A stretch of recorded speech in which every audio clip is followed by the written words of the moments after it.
You don't have a lust problem. You have an overstimulated brain. Every scroll, every explicit video, every just one last time, you trained your mind to crave intensity over control. And now your urges control you before you even realize it. That's why you feel trapped. Not because you're weak, because your brain got hijacked. Look at your routine. Bored to scroll, stressed to escape, alone to relapse. Repeat that cycle long enough, and lust stops being a habit. It becomes your identity. That's the dangerous part. So here's how you destroy it, not temporarily, for real. Step 1, starve the stimulation. Your brain cannot heal in the same environment that damaged it. Delete the triggers. Clean your feed. Stop feeding your mind garbage every day, because what you repeatedly see, you eventually crave. Now, step 2, make boredom normal again. No constant music, no endless scrolling, no dopamine overdose, just silence.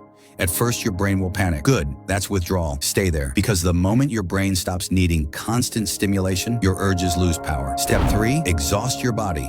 Heavy workouts, running, sports. Unused energy becomes temptation. Directed energy becomes discipline. Now, step 4, never negotiate with urges. The moment it hits, move immediately. Cold water, push-ups, go outside, because urges are like waves. If you stop feeding them, they pass. And finally, change your identity. Stop saying, "I'm trying to quit." Say, "I don't live like that anymore," because real change happens the moment your standards become stronger than your cravings. Here's the truth. Lust is not destroying your body first. It's destroying your focus, your energy, your self-respect. And if you can't control your mind, something else always will. So decide now, temporary pleasure or permanent control.